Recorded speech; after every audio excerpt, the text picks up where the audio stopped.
Strategic. I love this definition. Carefully designed and planned to serve a particular purpose or advantage. Strategic. Carefully designed and planned to serve a particular purpose or advantage.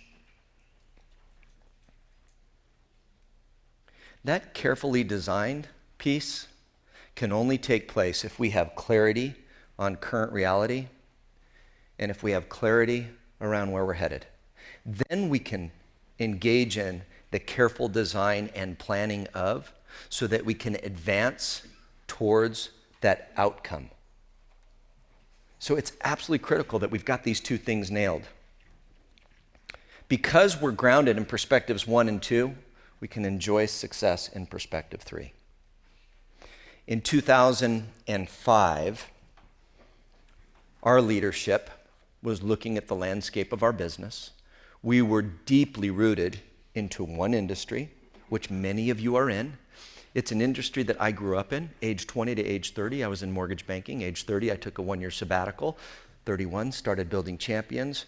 I knew your language. I knew your beat. I enjoyed that business, did well in it, so figured that's where I'm going to launch. So I launched in there in 96. Here we are in 2005, almost 10 years later. And we knew we had something that translated through all sorts of businesses. And we needed to diversify. And the reason we needed to diversify was we saw it as a stewardship opportunity and responsibility for us as a business. We said, you know what? Why should we limit what we do to just one industry? Let's begin strategically diversifying. And we made a strategic bet. And we are still in the midst of that bet. We're continuing to double down on that bet. That bet to diversify is what led to my writing Becoming a Coaching Leader. And that book opened new doors for us. And some of you are here because leaders, you yourselves or your companies, read that book. And we've been coaching in your firms ever since in different industries. And today we have another book coming out, Living Forward. That comes out in March. Again, part of the strategic bet to continue to diversify and find the right businesses that are led by the right leaders. We launched our B2B strategy. We hired a Top Gun leader to help us to go after the right companies. Bob Nowak. Bob's been opening doors, and some of you are here because of Bob's efforts. Industries that we never dreamt we would be in. Strategic because we understood our current reality. A bet, but not all that risky because we knew where we were headed. And we have been working through that strategic bet and changing it and adjusting it, but staying true to it now for 10 years. And I tell you what, you all know what happened in 2007 and 2008. Some of you are here because your company read our book in 2007, engaged with us in 2008 when the real estate industry was getting hammered. And you guys came in and started doing a ton of business with us. It was a great bet. What bets do you need to make as you look at your current reality? What bets do you need to make as you look at your future state?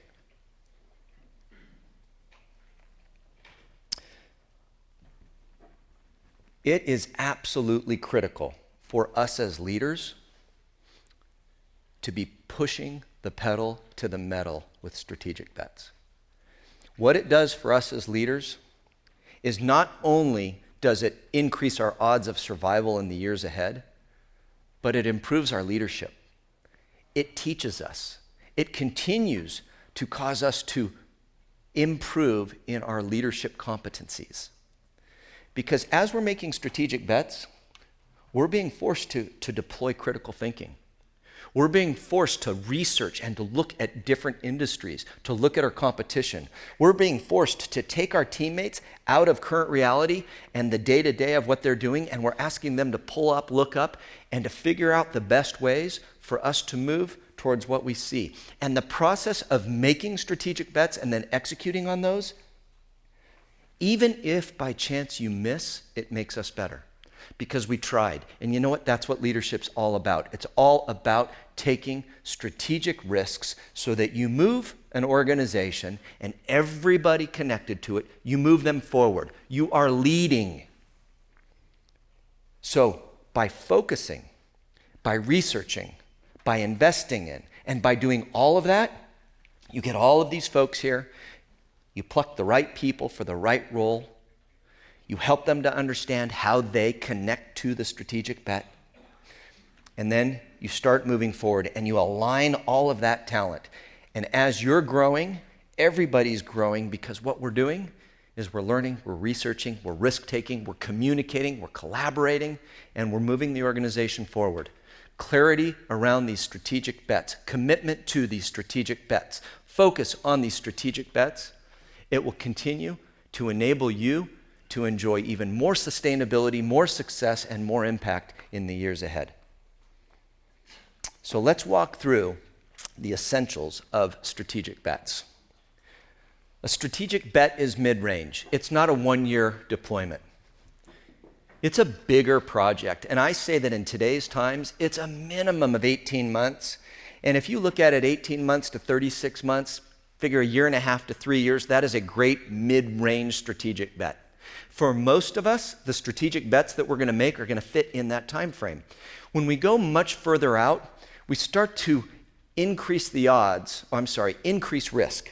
Because once you get past 4 years, 5 years, 6 years, since all of our businesses are so affected by technology that we can make strategic bets today for 5, 6, 7 years from now, and technology could completely change the game.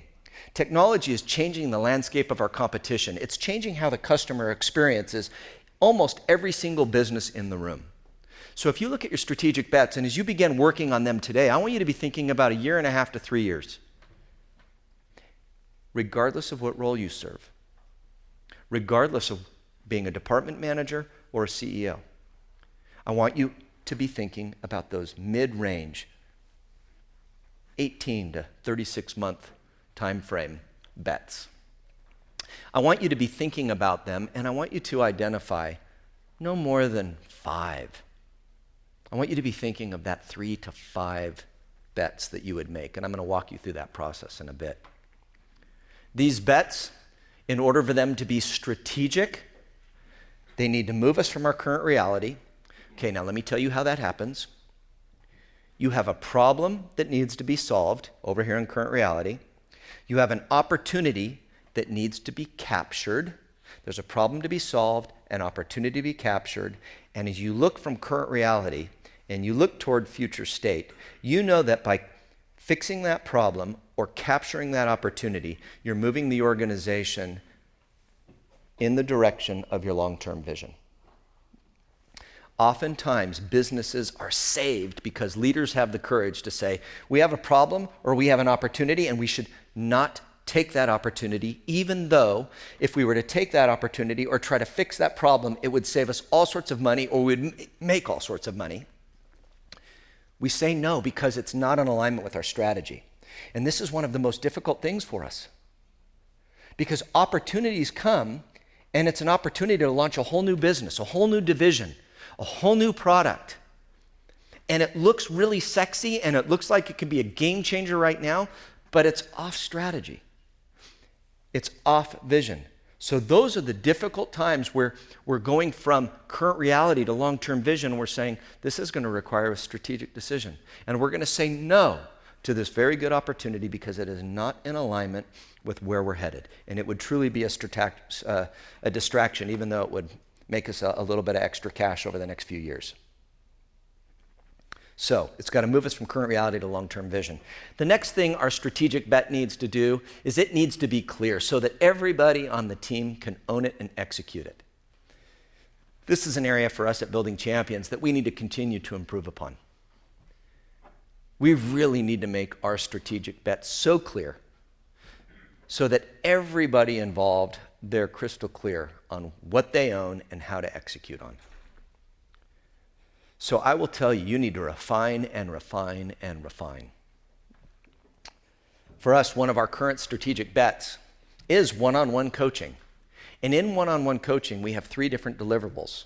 We've already finished 2 of them. The third one is the executive coaching offering. I think everybody on our firm knows that executive coaching and what we're doing with it in the year ahead, we're betting on, we're investing in, it is strategic, and we can see what's to gain and what's to lose if we miss on this. We already do executive coaching.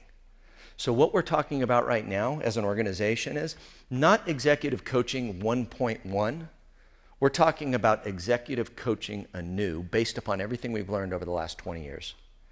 How we operate today is so much different than how we used to operate back in the 90s. The complexity of you, our customer, your business, and how we can best serve you, it's changed.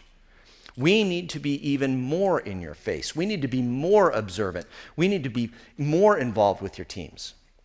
So that requires us to really restructure a lot of what we do at an executive level. And we're making that bet and working on that, resourcing it.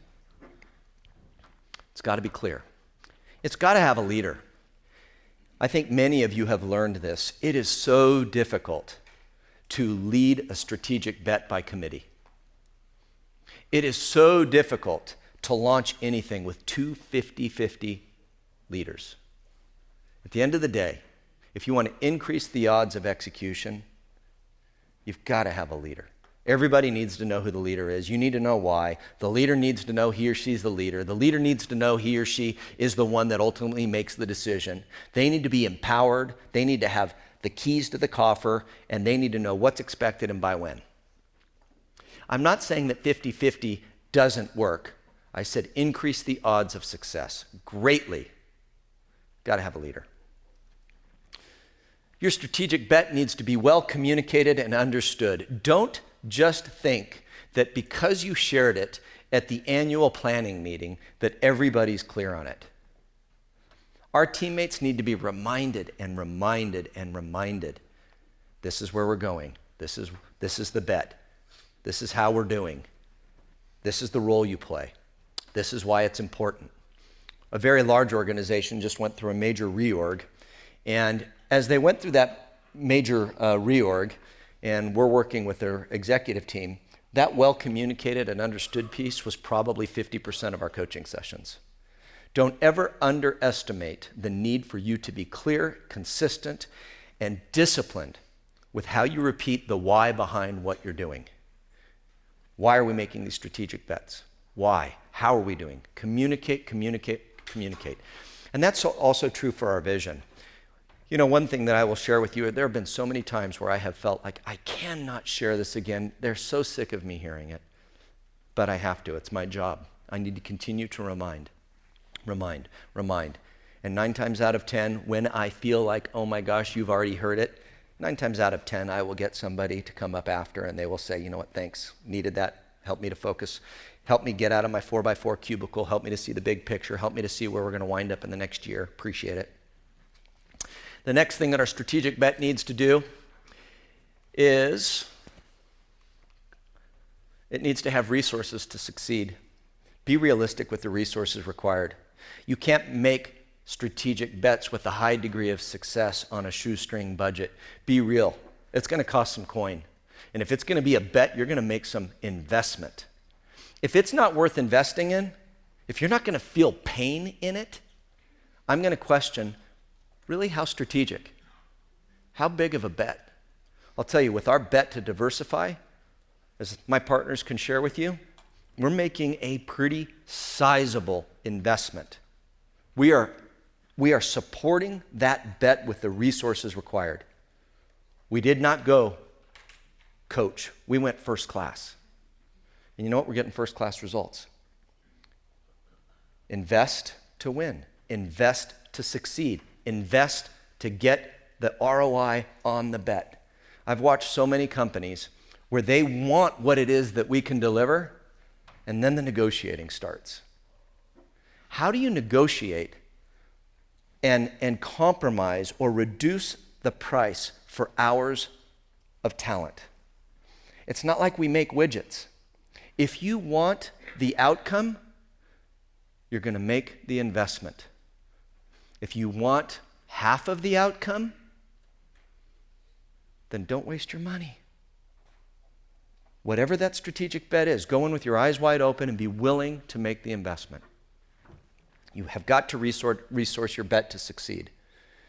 The next thing that you've got to do is you have to have clear gates and time frames. If you want to succeed in execution, be crystal clear about what markers or gates you're going to hit, and then what's going to happen when you hit that gate.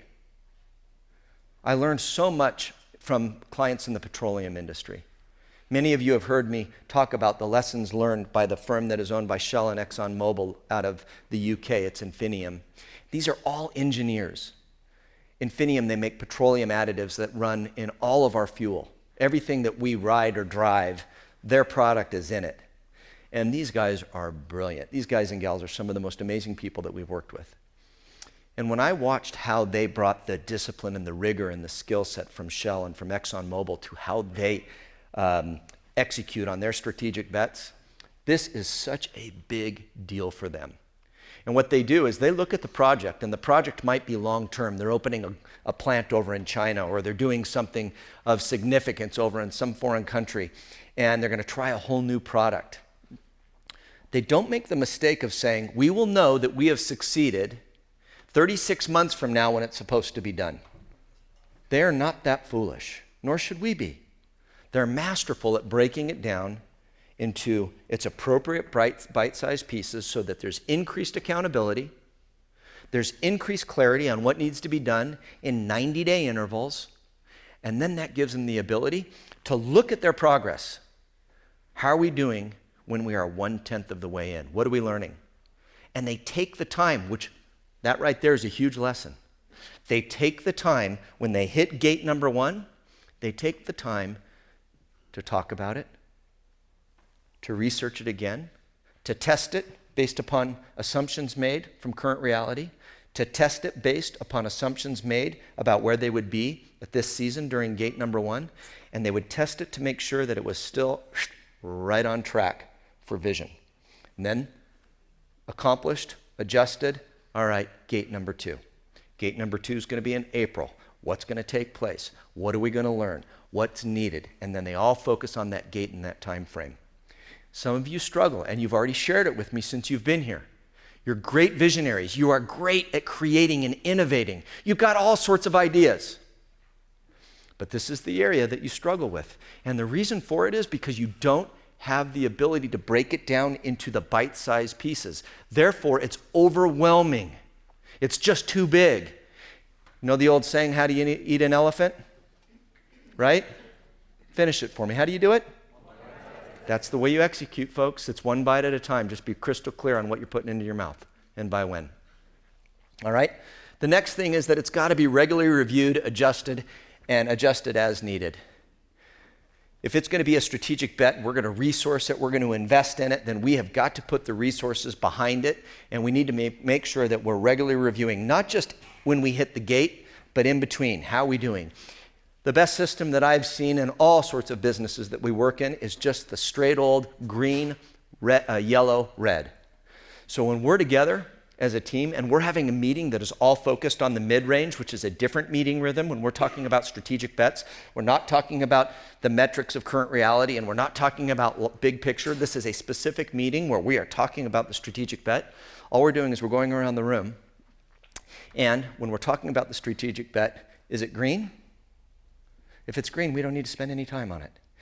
If it's yellow, all right, what's needed? Do there need to be other meetings scheduled? If it's red, everything comes to a stop. We now need to dive in. Green, yellow, red. It's a simple system so that you can not waste time and can effectively and efficiently review and adjust as needed. Don't miss this next one. Your strategic bets need to be celebrated. Not just when executed on, but we need to be talking about, high-fiving, and encouraging every step of the way. You know what happens is, you guys and gals need to, you know this, when we experience little victories, those little attaboys, those little celebrations, that starts that flywheel moving, and that builds momentum. And that momentum is truly our friend as leaders. So the more victories we're getting and the more success and the more we're celebrating, it starts to affect our culture. And our culture's starting to see that we're winning. We're winning. We're winning. We're winning. And that is great.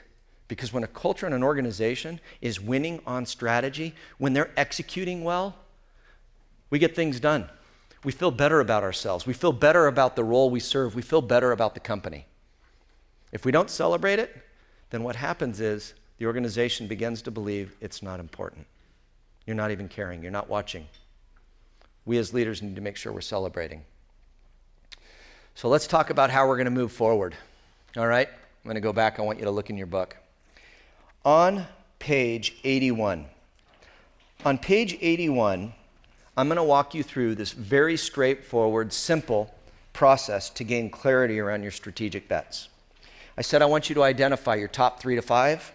I want you to look at current reality. I want you to look at future state. And I want you to think about which bets should you be making now. Now, I already said you're not done with your vision, right? I started the session off that way. So what you see for the future might be a little fuzzy. So I'm going to tell you that what you're going to complete today is draft number 1. I want you to exercise the strategic bet muscle so that you can see your business from this perspective. But I want to release you from the pressure of thinking that the strategic bets you today are etched in stone. This is draft number 1. The truth of the matter is none of us as leaders can truly make strategic bets without bringing them before our teams and without really the input of our teams. So what I want you to do is I want you to identify what you believe the strategic bets are based upon how you see the business from current reality and based upon what you believe and where you're headed for the future. All with the caveat of knowing the more clarity you get on that future state, the more freedom you have to adjust these strategic bets.